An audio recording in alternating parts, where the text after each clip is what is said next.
Greetings, Your Majesties. I honor you as I honor myself. My name is Kathia Bruno, and I would like to welcome you to Honor Thy Royal podcast, a self love journey. Um, ooh, it is hot, and I still need my tea. Tonight, um, we're going to finish wrapping up requirements and standards, as the title suggests, prioritizing your spouse. Kind of a big deal.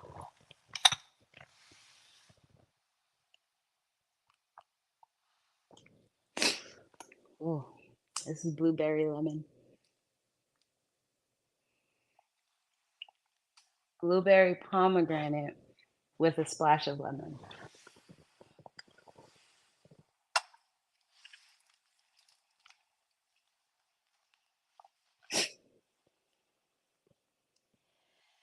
Whew. So let's just jump right into it. So last week we ended with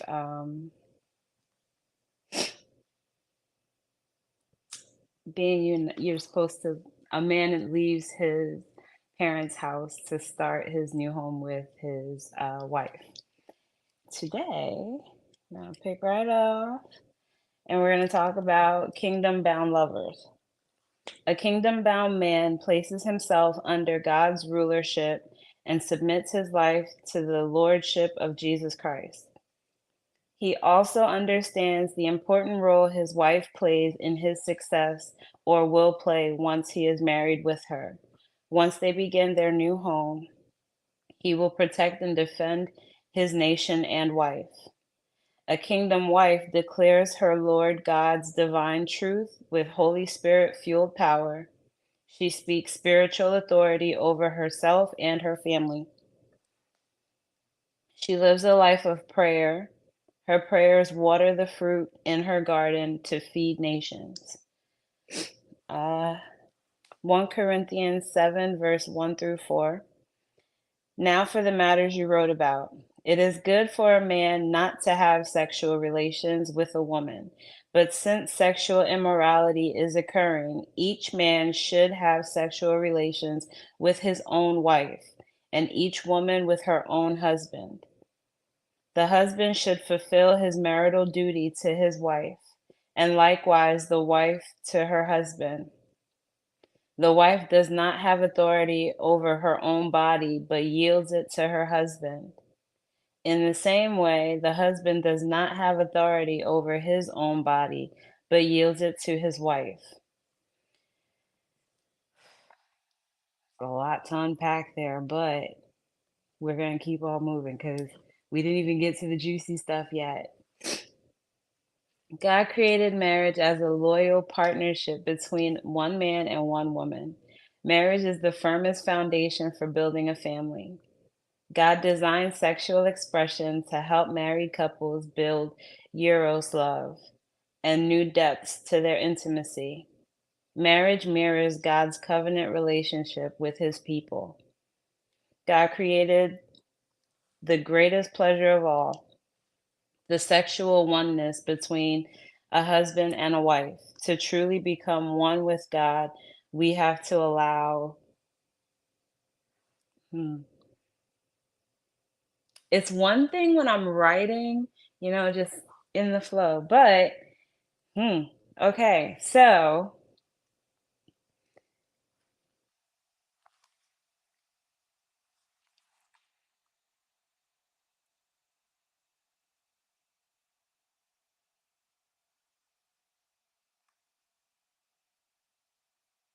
I'm just I'm just gonna read what I wrote. Yeah, that's what I'm. Yeah, we're here now. Whew. To truly become one with God, we have to allow His spirit, His presence, His very being to penetrate the deepest parts of our soul, mind, and spirit, our innermost parts, parts that no man living can touch. We have to willingly and consensually allow God to penetrate everything that we are and allow Him to enter into every crevice, every orifice that we have.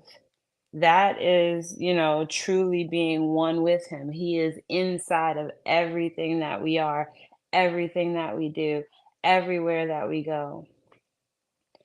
Um, Even in our sexual desires, if you are not if you're not thinking on the wrong things, then it's not that big of a deal to say, Lord, here are the thoughts that I'm having. I surrender them to you. Especially if you're thinking about things that are distracting you from your regularly scheduled day. Um, Likewise, sexual oneness requires someone to enter into a holy place. And it also, flip side, requires that someone is receiving a holy gift. So for in 2024, sex is down to eggplant, peaches, and cookies, a dark, wet hole, and trans women. Whereas what it was created to do, and in none of those descriptions, everyone understands what those descriptions are a lot quicker than people can understand the fact that every time you come together with your spouse, you are deepening a special type of love that is created specifically for husband and wife. Agape love is unconditional love. It applies to any and everybody. You have your familial love, your brotherly love, you have love for your children, but Eros love, that type of romanticized love is real, okay? And it specifically is created to be experienced and lived out loud between a husband and his wife.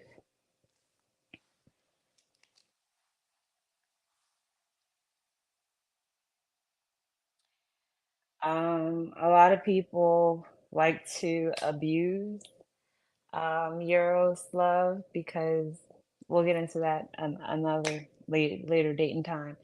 But one way that we have come to abuse um, love is through the use of sexually explicit videos, um, what is supposed to be. As I'm thinking about it, when I do get to the episode on sensuality and sexuality, it's gonna be a little intense, and I can feel that now. Um, but through the use of exploiting women, sex trafficking, so that other men can exploit women, just not on camera. Um, those types of videos and scenarios and scenes have dwindled down what it's supposed to be like to be attracted to someone, to know that, yes, this person looks scrumdiddlyumptious with clothes on, but what do they look like with clothes off? I don't know. But you know what? It's not for everybody to know. And wait till I get you home is all that's going through your head, you know? Um, And when you know you have something that is rare, something that is not being flaunted all over and paraded around like, it's going out of business sign, it intensifies the bond between that man and that woman. Any relationship, honestly. Um, I don't really care who dates who marries who, but in a kingdom marriage, it is supposed to be one man and one woman. It's not a whole bunch of men and a whole bunch of women. Um, we gonna stay on task. Other ways to abuse.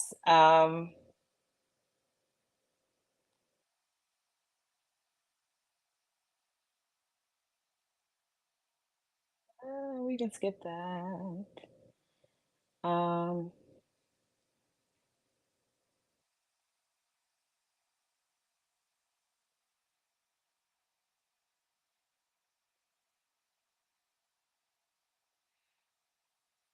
Kingdom bound lovers cultivate a relationship that starts off the size of a mustard seed and evolves into something greater on purpose with intention and effort and time.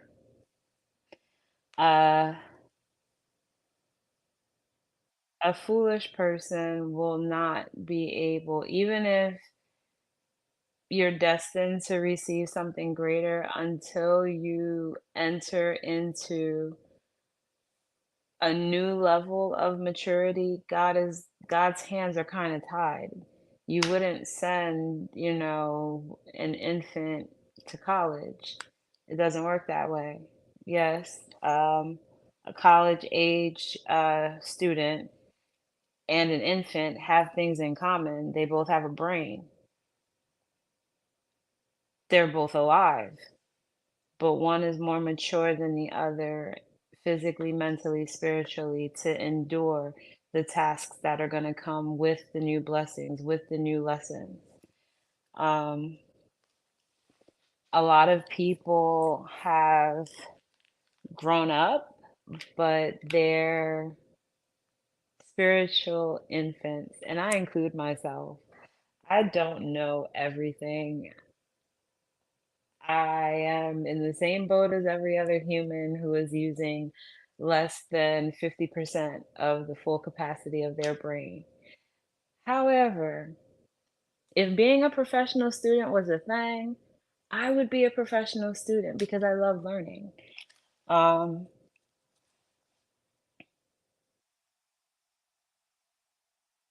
skip, skip, skip.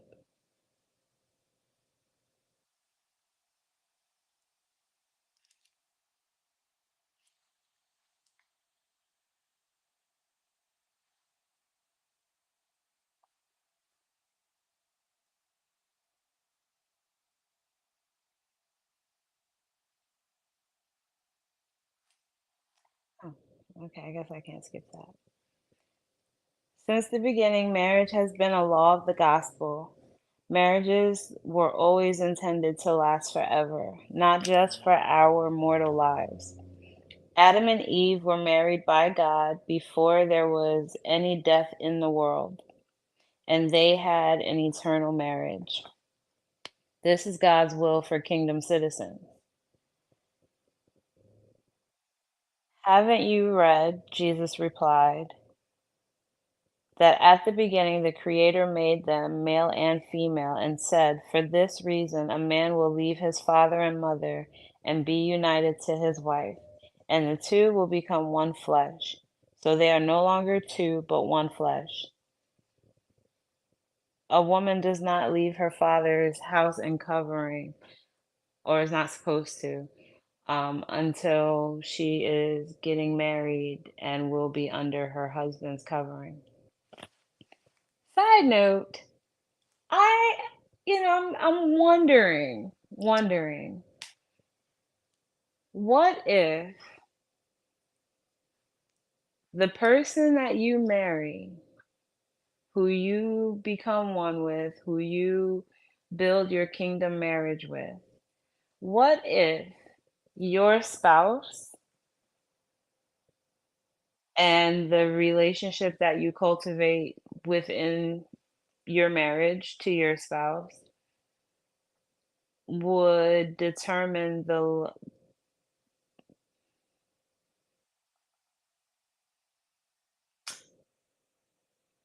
spiritual capabilities of the angel that you would become?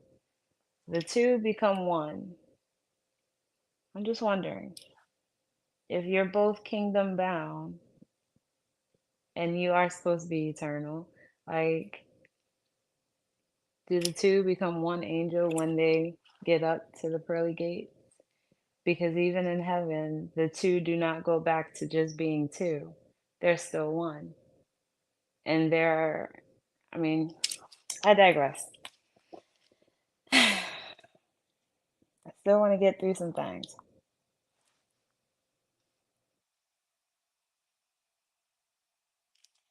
Increasing the cord of three intentionally.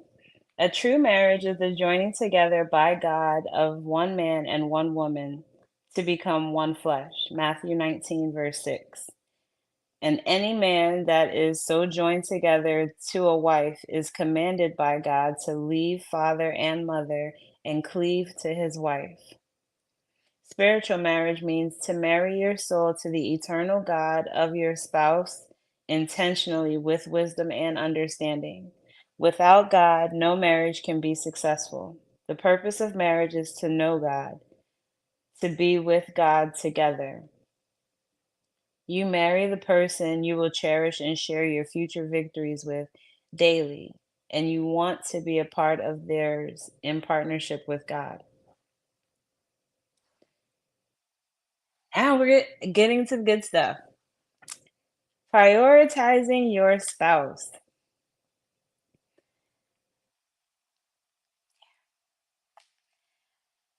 Prioritizing means to put in order of importance.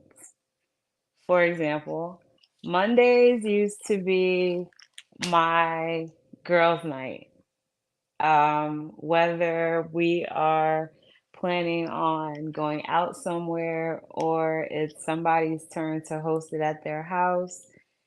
For me, I like it better when I mean, I like it better when we're out, but even when we're inside, the foodie in me comes out because when we're inside, somebody is bringing wine, somebody is responsible for dessert, somebody is cooking, parts of the main course. Like everybody has something to do and or bring. And that was every Monday. Regardless of how the work day went, after work, it doesn't matter how manic the Monday was. After work is girls' night. Woohoo! We're gonna have fun. Um, Once I started like really focusing on the episodes for Tuesdays, I had to change my priority. So now on Mondays, I am finalizing my notes and everything for Tuesday's episode. I am trying my absolute darndest to do whatever I need to with work so that I don't get off late. And then, come here late. My allergies are killing me. Um, I don't think I said my Zyrtec.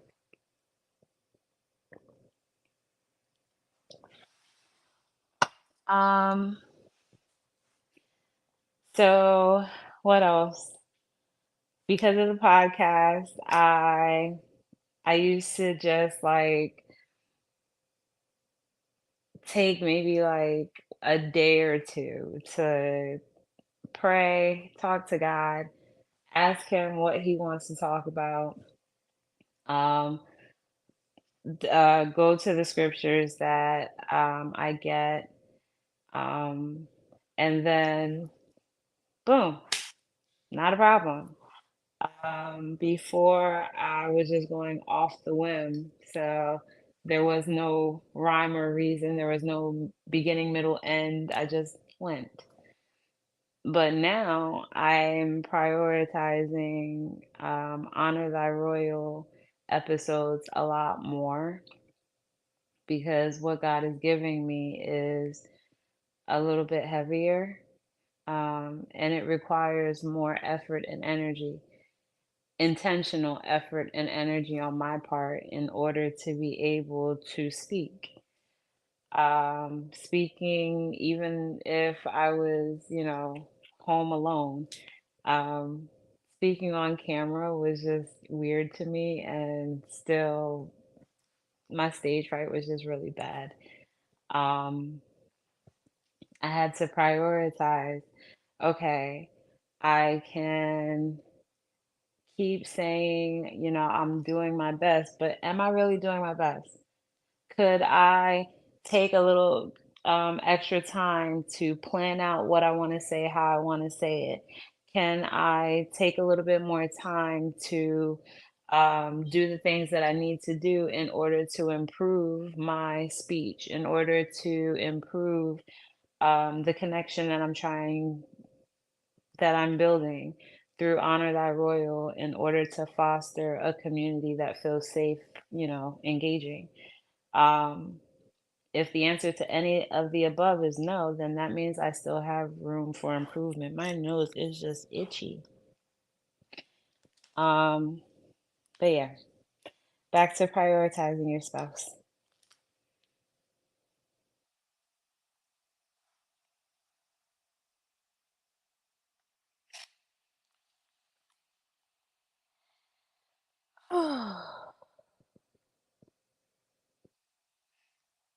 One benefit. A benefit is the advantage that the marriage advances as a result of the requirement implementation. The fruits and rewards are functionality, quality, and marriage goals. Quality marriage goals. The consequence of not implementing a requirement, your spouse being a requirement, um, there can be a loss of respect for the efforts of your spouse, poor spousal satisfaction, or cracks in your foundation for other things to enter through.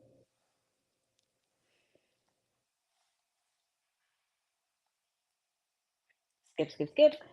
Prioritizing is always going to come with challenges. And it is through the challenges that you and your spouse face that you are going to gain appreciation for each other. If you are purposely prioritizing each other and it's just the two of you, you have no kids, things like quality time should not be an issue. So if you're both working really busy schedules, you're going to come together during the time that you're going to come together, whether it's for a weekend, whether it's for a getaway, whether it's for a date night, whether it's just for dinner every night. No one else is going to prioritize your spouse the way you do. So if dinner is going to be every night at 6:30, you know, both of you are going to prioritize making sure that you're home, washed up and ready to have dinner by 6:30. If something is going to prevent you from, keeping that appointment, you're going to convey this information to each other so that you can make alternative plans and one person is not feeling like they're putting in effort while the other person is not taking it as serious.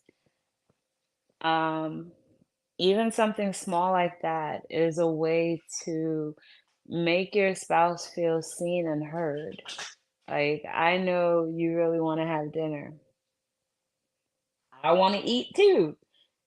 We can do this together. And if there's something that's going to prevent me from being able to be there 100% with you, be 100% present, I'm going to let you know. And if we need to talk about these things before we get to dinner, hey, the goal was always to spend quality time together. If there's something preventing us from spending quality time together, then let's talk about this, address the issue as it's happening in real time.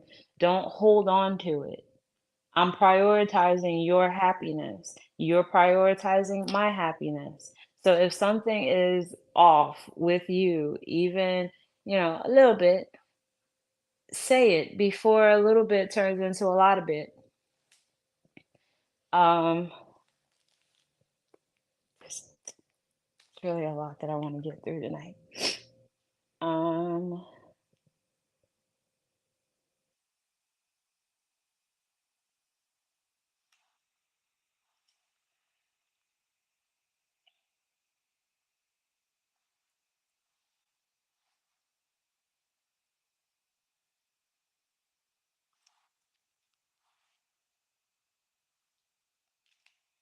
okay. These are some steps you can take to increase your intimacy. And intimacy is not limited to just sexual intimacy. Before you're married, you guys have to be able to spend time with each other in the same room, being bored out of your mind together. Um, because that's really what marriage is going to be after a while. Um,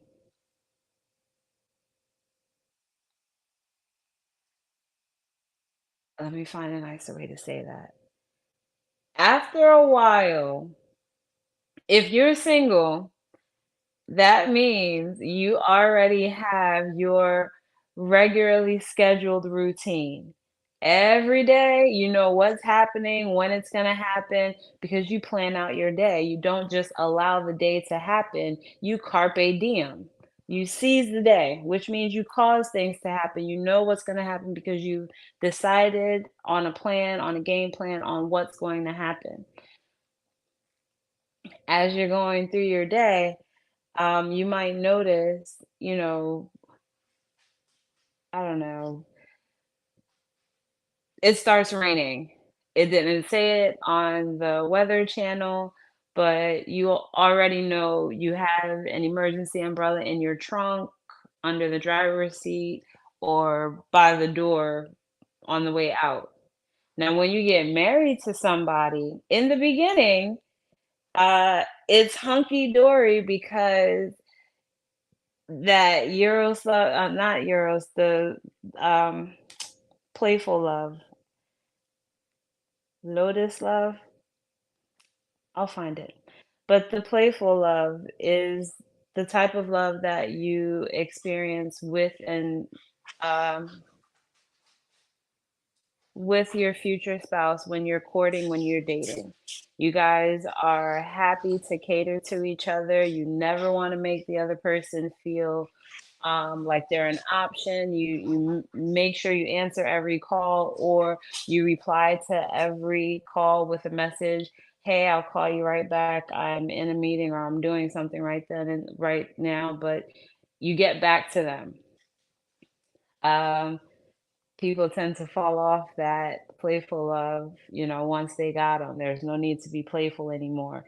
Meanwhile, you just want to be playful with any and everybody else except the person that you're supposed to be playful with. I digress. But anyhow, um, be present. Like when you are courting somebody, if you're single and you're, in that courtship phase, you guys are playful, you're making little jokes, you are like pushing the envelope to see what other what else is under that person's personality. If you're married already, be present. Still get to know your spouse. All the things that, you like to do that are playful, you can do those things with your spouse. Who else are you going to do it with? That's what they're there for. Um, and being present isn't just, physically being there. Like, if you are single, part of loving yourself is being present for yourself. And for me, what that means is I can put makeup on. I still feel like makeup makes me look older, and I appreciate it. Um, and that's because I feel like I've had the same face since birth. It's annoying. Um, but anywho, I digress. For me, being present means every time I see a mirror, I'm going to stop in the mirror and remind myself, hey, gorgeous, I see you. I love your brown eyes. I love the way you smile. Your skin is extra glowy today. Sometimes it might be ooh, you need to go, do a facial or steam your face a little bit. We looking a little rough.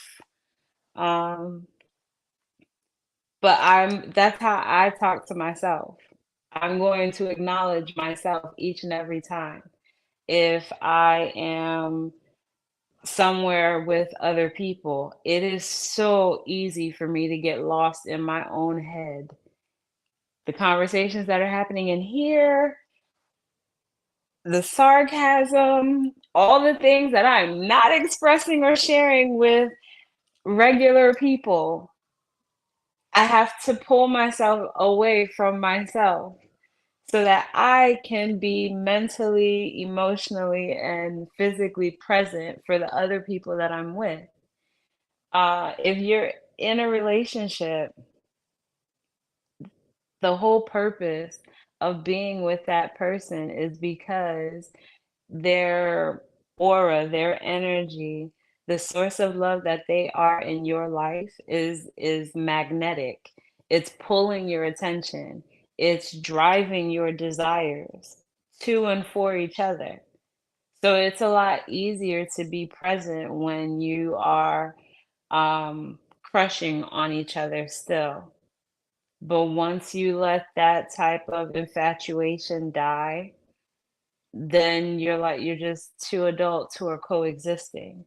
The intimacy is gone. You're present, you're both there, but you're both checked out. And if that is you, uh, I know what that feels like. Um, yeah, I definitely know what that feels like. Things that I learned from experiencing that, if if one person or both people are checked out, that means that the communication broke down a while ago. Someone was not listening to the needs, and therefore, someone's needs were not met. And I'm the type of person, if I open my mouth to speak on something I don't like, don't appreciate, something I want to change, I'm only going to keep on speaking on it for but so long. If I'm speaking to somebody who is not able to produce the change that I'm looking for, then clearly I'm speaking to the wrong person. And if that is the person that you are married to and that's how you feel, then there's something that will more than I can cover in this podcast episode. At that point, you're going to need some type of marriage counseling, a mediator, an intercessor. You're going to need to be able to create a safe space for you and your spouse to honestly like put everything out on the table. If you don't want to be in a marriage that is lifeless, that is loveless, that is not kingdom bound, and that's where you are currently, you're not dead yet. So you still have time to change it. You still have time to make it better. Now, if only one person wants to make it better and the other person does not, the two are one. And if one half of that equation is double-minded, you have to take it to God in prayer. Not all things are going to last, especially if somebody does not have the spirit for it. To be a kingdom citizen requires so much strength, so much courage. It's not for the weak. It is not. Um, but yeah, definitely seek some counseling. Um, but being present for each other, I can't be there for you if you don't feel like you can be vulnerable with me. Because if you can't be vulnerable with me, and I'm supposed to be, your other half, I'm supposed to be a part of this court of three, you, myself, and God, and you can't talk to me, then there's nothing I can do except ask God to help you open up. But if you're not even talking to God nor myself about whatever you have going on, then you have decided to walk away from this cord because neither myself nor God went anywhere. For me, it was the opposite. I was bored out of my mind and I had a lot of needs that were going unmet. Doesn't mean, someone wasn't trying their best, but that's not what God wanted. And I had to accept it. I would call my friends like, "I'm bored," and it's like, "Well," and mind you, I'm an introvert, so I'm bored in the house with, the person that I chose to marry, and that, oh my gosh, I don't even really know how to explain it because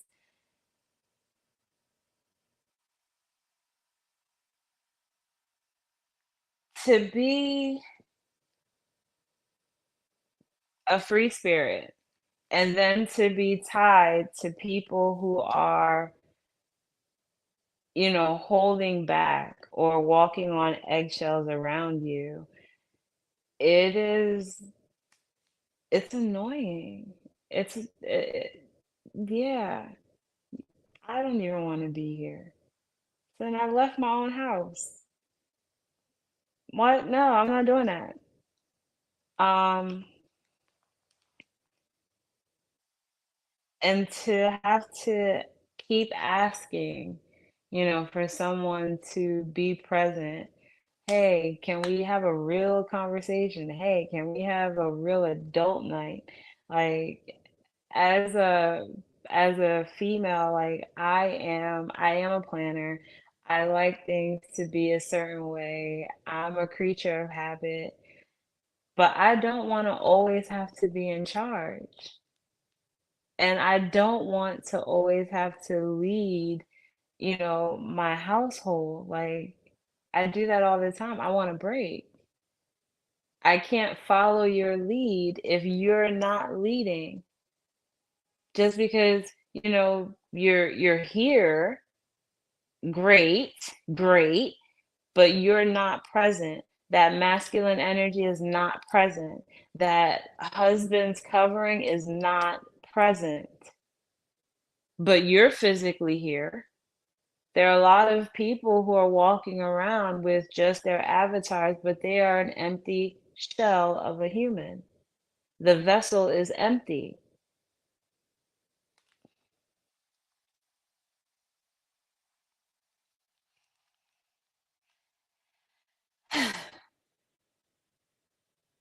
Ask each other how they're doing, how they're feeling. And this is also like, I would consider it being thoughtful. If I'm asking you a question Yes, there are rhetorical questions, which are questions that are stated, but an answer is not actually required.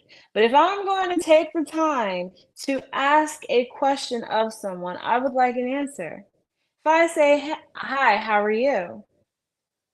I'm doing well, thank you. That's a full sentence and it answers and satisfies the question. If I say, um,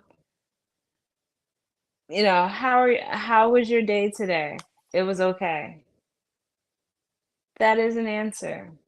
However, you spend hours at this place, and in a week, you spend more time there than you do at home, even if you only work 12-hour tours, shifts. Okay is, it's an understatement. Hours have gone by, and all you got for me is, "It's okay." Some people might say, "Well, what do you want me to say?" I don't know. Anything. What color was the sky? Penny for any of the thoughts that you had throughout the day. For guys, um, it is a very weird question because, you know, a lot of men are not used to having to answer because I'm sure the women in their lives have asked them, "How was your day?" And they've never actually been encouraged to use more adjectives when describing their day.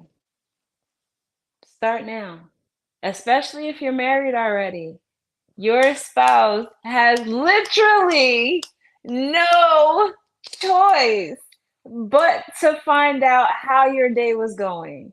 Because depending on how your day was going, it might dictate how their night is going. And if something, disrupted your peace throughout the day, maybe it was something small. Maybe someone cut you off in traffic and threw an ice cream sundae on a hot day and it just, smeared all over your window while driving in traffic and something small. You can go to the car wash, you can go home and, clean it yourself, whatever the case is, but something small just ruined your birthday. Now you get to go home to this place that you have been creating and cultivating love and patience and all the fruits of the spirit, and you've been building your kingdom marriage with your spouse. Guess who you get to file your grievance to? Your spouse. And you know what else you get to do? You get to take out whatever frustrations you had during the sexual oneness that you will have with your spouse. There is no better stress reliever. There is no better blood pressure medicine. Whatever the case is, you get to talk with this person about what happened and what is preventing you from feeling or being completely fulfilled for whatever reason. And then after you talk to your spouse about it, you guys will laugh about it, you'll cry about it, whatever the case is, you will process your thoughts together with this person that you are going to either use your soul and spirit and all the holy goodness God put on the inside of you as a husband to penetrate, the walls and security and love and garden gates of your wife. And you are going to enter into those gates with thanksgiving, gratitude, happiness, and your wife is going to receive you in her garden, which is also your garden husband, happily, with praise. Might even spell out your name, but all of this starts with communication.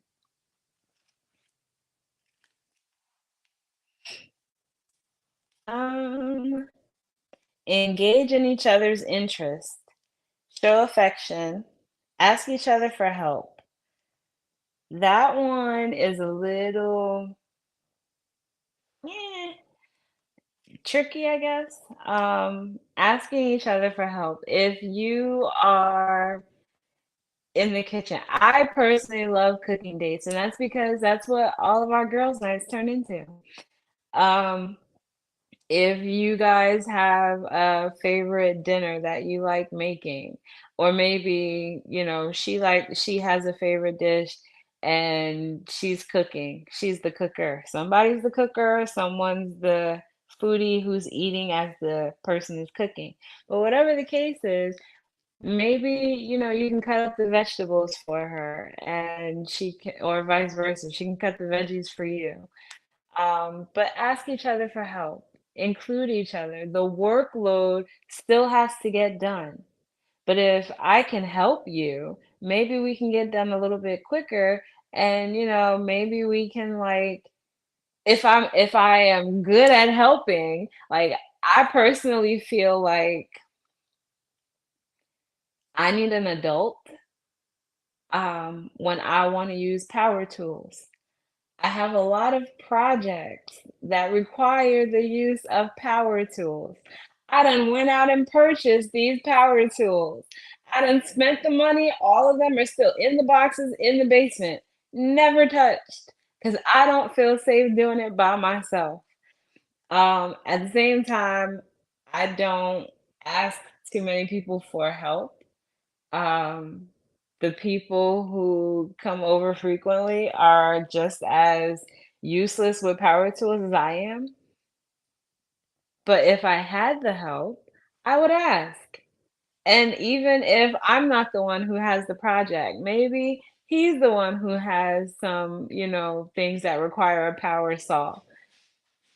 If I'm a good helper, he might not be expecting me to lift 200 pounds. I, Even though my weights are over there. But whatever the case is, if I'm a good helper, sir, you should tip me. Okay? You should tip me. All right? Um, and if he's a good helper to me, then I'm gonna let him tip me. Hello. You are mine and I am yours. All of that belongs to all of this. All of this belongs to all of that. So, no matter what I'm doing, no, whether I have a question, whether I have a comment, a concern, if I have a random thought, guess who my diary is supposed to be? No, it's not my friends. No, it's not my parents. No, it's not even really me. It's supposed to be the person that I'm choosing to share my soul and thoughts with. A soul tie, when created on purpose, means that I am free to share any and every little thing that grazes the surface of my soul. I am allowed and required to share any and every little thing that penetrates my spirit. So if I'm having a stressful day, um, I don't have to call the police multiple times throughout my work day. I've had to deal with multiple people hitting on me. I've had to deal with multiple families of the people that I work with going through what they're going through. I've had to deal with multiple people giving me their life story. The last thing I want to do is unload all of that on somebody. I still have to process it myself. But once you are with someone, you are agreeing, you have come into agreement through this marriage that whatever I have going on, I'm going to share with you. It does not mean that I'm requiring you to fix everything or make everything better, but I am requiring you to hear me, offer me a perspective. For a man to a woman, that is your place to then teach her. steward her, and vice versa. Maybe you're the one going through some things, and she's going to be the one who will feed your spirit and pour into you. But you have to willingly be open. You have to willingly accept the fact that you are asking this person, your spouse, to be vulnerable with you, to understand that you need intimacy, and that comes through conversation. The more I can tell you, right, the more I can share my thoughts with you, surface level, then the easier it will be for me to go from this level to the next level. And the deeper the understanding goes, because that's the type of connection we're going to have and continue to build through communication. I have people coming over, so I'm going to end it here. Until next time, adjust your crowns and honor thy royal. Have a good night.